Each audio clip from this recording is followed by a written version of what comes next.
초등 5학년입니다. 공부도 관계도 스스로 하는 힘이 필요한 때예요. 5학년은 자라는 속도가 아이마다 크게 갈리는 때예요. 일찍 크는 아이가 생기는데 아직의 나이도 정상입니다. 생각은 따져보고 의심하는 쪽으로 자랍니다. 왜 그래야 하냐고 묻고 설명을 요구해요. 그리고 친구 의견이 부모 말보다 커집니다. 혼자 있고 싶어하는 것도 이 시기에 자연스러운 일이에요. 5학년 공부는 외우기에서 이해하기로 넘어갑니다. 수학은 분수와 소수의 곱셈 평균과 가능성을 배우는데 답보다 과정을 봐야 해요. 사회에는 역사가 들어옵니다. 낱개로 외우면 금방 잊어버리니 흐름으로 엮어주세요. 과학은 실험 결과를 설명하고 근거를 대야 하고 국어는 글이 길어지면서 주장하는 글이 나옵니다. 5학년부터는 아는 것과 설명하는 것의 차이가 벌어집니다. 답은 맞았는데 왜 그런지는 못 말하는 일이 늘어요. 나한테 가르쳐달라고 해보세요. 설명이 막히는 곳이 바로 모르는 곳입니다. 그림이나 예로 바꿔 말해보게 하면 더 분명해져요. 답이 맞았다고 넘어가거나 문제만 더 풀리면 그 자리는 계속 비어 있습니다. 5학년쯤 되면 몸과 마음이 달라지는 게 보이기 시작하는 아이가 있어요. 시기는 아이마다 다릅니다. 변화는 자연스러운 거라고 먼저 말해주세요. 혼자 있고 싶어하면 그냥 두세요.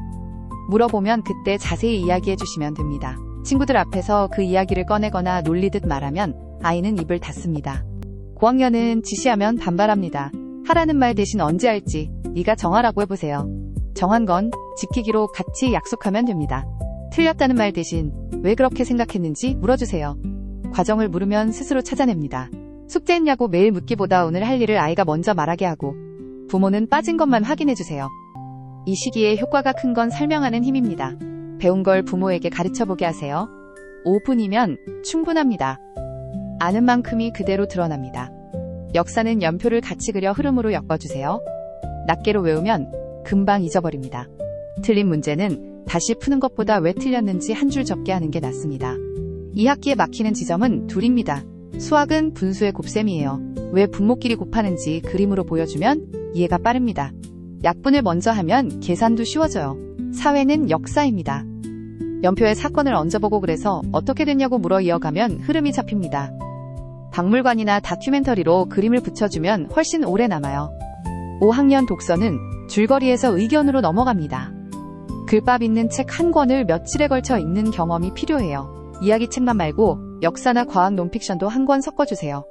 교과서보다 재미있게 들어옵니다. 다 읽고 나면 너라면 어떻게 했을지 물어보세요. 정답 없는 질문이라 아이가 자기 생각을 만듭니다.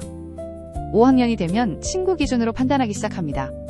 우리가 굳어져서 들고 나는 게 분명해지고 빠지면 크게 흔들려요. 학교 밖에도 아이가 설 자리를 만들어주세요.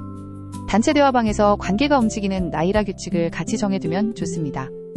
친구 문제를 이야기하면 판단하기 전에 끝까지 들어주세요. 바로 해결책을 주면 다음부터 말하지 않습니다. 5학년의 집중은 통제보다 합의로 만들어집니다. 공부 시간은 아이가 나누게 하되 쉬는 시간도 아이가 정하게 하세요. 정한 건 지키기로 약속하세요.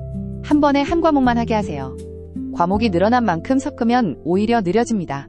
폰은 다른 방에 두는 게 좋아요. 보이기만 해도 집중이 끊깁니다. 5학년이 되면 나는 원래 못한다는 말이 나옵니다. 이건 못한다기보다 막막하다는 뜻일 때가 많아요. 범위를 좁혀주세요. 이 단어만 다시 보자고 하면 시작합니다. 비교는 남이 아니라 어제와 하게 해주시고요. 공부 말고 잘하는 것이 하나는 있어야 합니다. 운동이든 그림이든 거기서 자신감이 옵니다. 5학년이 되면 수행평가가 늘어납니다. 과정을 점수로 보는 거라 미리 준비하는 습관이 필요합니다. 결과에 크게 반응하지 않는 게 좋아요. 모둠 활동에서는 역할 나누기가 어렵습니다. 혼자 다 하거나 아예 빠지는 일이 생기니 맡은 것만 하기로 정리해주세요. 제출물은 기한을 아이가 직접 적게 하세요. 부모는 마지막에 확인만 해주시면 됩니다. 5학년이 되면 학원이 많아집니다. 그런데 시간을 다 채우면 정작 학교 숙제할 시간이 밀려요. 아무것도 안 하는 시간도 남겨두세요. 무엇을 줄일지는 아이와 같이 정하세요.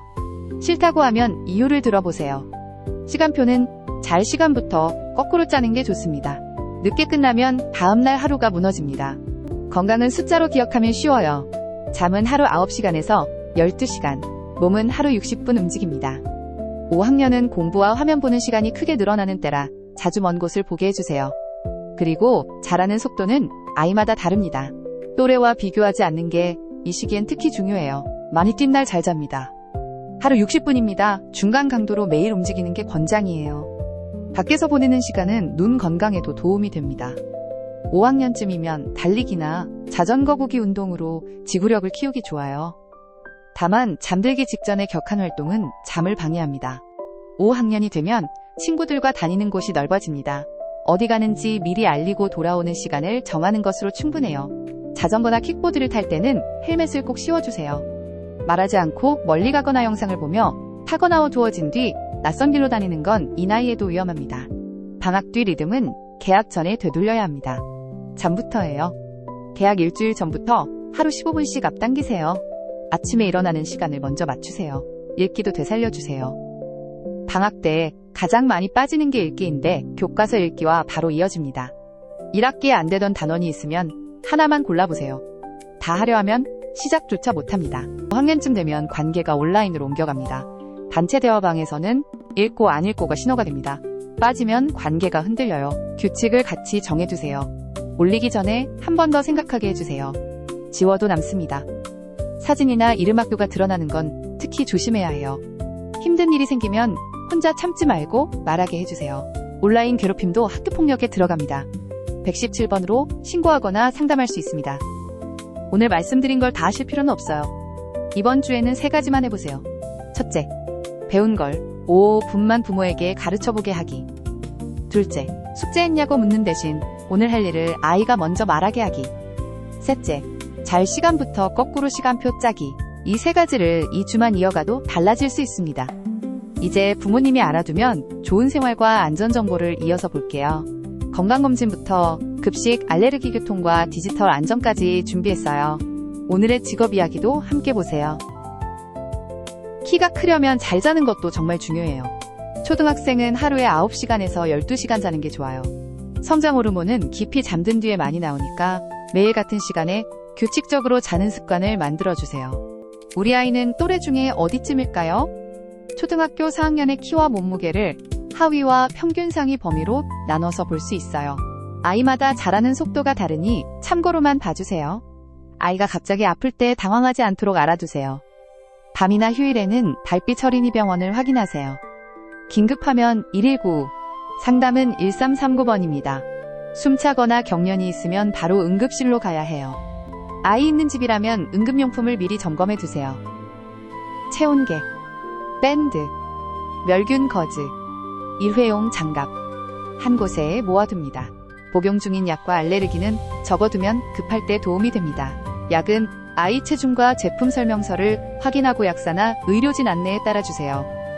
학교 급식에는 알레르기를 일으킬 수 있는 식품이 번호로 표시돼요. 1번은 달걀류, 2번은 우유예요. 우리 아이가 못 먹는 음식이 있다면 담임선생님과 영양선생님께 꼭 알려주세요. 우리 아이 교통안전은 습관이 가장 중요해요. 횡단보도에서 멈춰서서 좌우를 살피고 손을 들어요. 차 안에서는 꼭 안전벨트를 매고 주차장과 골목에서는 천천히 다녀요. 교통안전은 배우고 체험하면 더 잘 지켜요. 어린이 교통공원에서 신호와 표지판을 직접 배우고 자전거를 탈 땐 안전모를 꼭 씌워주세요. 등하굣길을 함께 걸으며 위험한 곳을 미리 익히는 것도 좋아요. 스마트폰과 게임도 안전하게 쓰는 게 중요해요. 사용시간을 함께 정하고 이름이나 사진 같은 개인정보는 함부로 올리지 않게 해요. 낯선 사람과의 대화는 조심하고 걱정되면 스마트심 센터에 상담해보세요. 소방관은 불을 끄고 위험에 빠진 사람을 구하는 사람이에요. 임금 수준은 중앙값 기준 약 4천만 원입니다. 2021년 워크넷 조사 자료이고 경력과 근무 형태에 따라 차이가 큽니다. 남을 돕는 일에 보람을 느껴요. 또 몸을 쓰는 활동을 좋아해요. 이런 친구에게 잘 어울려요. 안전규칙 익혀두기, 꾸준히 체력 기르기, 소방서 견학 가보기. 이렇게 하면 꿈에 한 걸음 더 가까워질 수 있어요. 오늘 핵심만 정리할게요. 5학년은 부모가 대신해주기 어려워지는 때입니다. 아는 것과 설명하는 것은 달라요. 나한테 가르쳐달라고 해보시면 빈 곳이 바로 보입니다. 수학은 분수와 소수의 곱셈 사회는 역사를 흐름으로 엮어주세요. 친구 말이 부모 말보다 커지는 시기입니다. 자라는 속도는 아이마다 다릅니다. 다음 편은 초등 6학년 이야기로 찾아뵙겠습니다. 우리 아이 학년 놓치지 마세요.